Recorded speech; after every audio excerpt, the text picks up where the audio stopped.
Praise the lord. ఈరోజు Bible ధ్యానము అసూయ అను పిశాచి.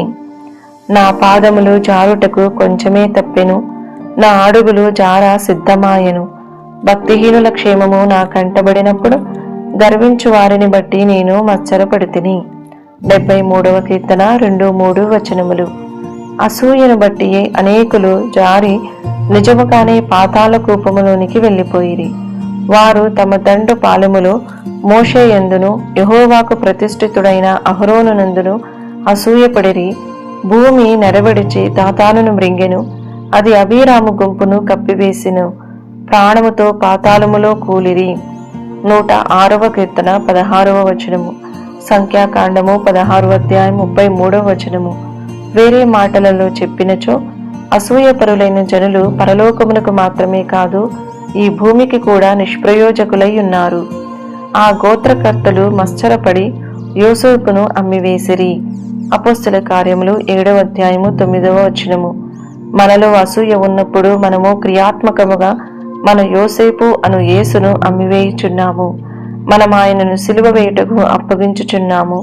ప్రధాన యాజకులు అసూయ చేత యేసును అప్పగించిరి. మార్కు సువార్త 15వ అధ్యాయము 9వ వచనము. అయితే యూదులు మత్సరపడి పనీపాటులు లేక తిరుగు కొందరు దుష్టులను వెంటబెట్టుకుని గుంపు కూర్చి పట్టణమెల్లా అల్లరి చేసిరి. అపోస్తల కార్యములు 17వ అధ్యాయము 5వ వచనము. మనము మత్సరపడినట్లయితే మనము దేవుని పనిని నశింపచేసి తొందర కలుగజేయు వారముగా మారుదుము. మన విశ్వాసమును కోల్పోయినప్పుడు మనము ఇతరుల విశ్వాసమును కూడా పాడు చేయుదుము. అయితే యేసు ప్రభు ఉంచిన మంచి నిదర్శనను చూడండి. నేను చేయు క్రియలు నాయందు విశ్వాసముంచువాడును చేయును, వాటికంటే మరి గొప్పవియో అతడు చేయును. యోహాను సువార్త 14వ అధ్యాయము 12వ వచనము. తన శిష్యులు తనకంటే ఎంతో ప్రయోజకులుగా ఉండవలెననియు, తాను చేసిన కార్యముల కంటే మరి గొప్ప కార్యములు చేయవలెననియు యేసు కోరెను. సర్వశక్తిమంతుడైన దేవుడగు యేసు ప్రభు మన్నైన మనుషుని అంత స్థాయికి హెచ్చింపవలనని కోరియుండగా, ఇతరులు ముఖ్యముగా మనకంటే అనుభవములో చిన్నవారు మనకంటే అధికముగా గౌరవింపబడి ఆశీర్వదింపబడినప్పుడు దాని నిమిత్తము మనమెంత అధికముగా దేవునిలో ఆనందించి ఆయనను స్తుతించవలెను.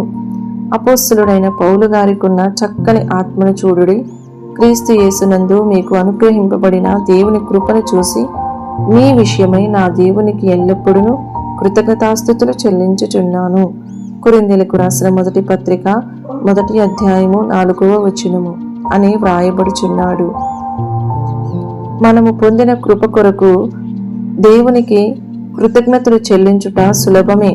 కానీ ఇతరులు పొందిన కృప నిమిత్తము దేవునికి ఎల్లప్పుడూ కృతజ్ఞతలు చెల్లించుటకై మనకు మరి గొప్ప కృప మరియు వినయము అవసరము. ప్రియమైన దేవుని బిడ్డ, ఒకవేళ హేయమైన దుష్ట అసూయయోను ఆత్మ నీ ఆత్మలో క్రియ చేయుచున్నదా అని నిన్ను నీవు పరీక్షించుకుని చూచుకునుము. ఈ వీడియో యొక్క పూర్తి స్క్రిప్ట్ కావాలంటే దయచేసి డిస్క్రిప్షన్లో చూడండి. ఈ వీడియో ఆంగ్లము మరియు హిందీ భాషలలో కావాలంటే ఛానల్ను సబ్స్క్రైబ్ చేయండి మరియు వీడియోలను క్రమంగా అనుసరించండి. Praise the lord.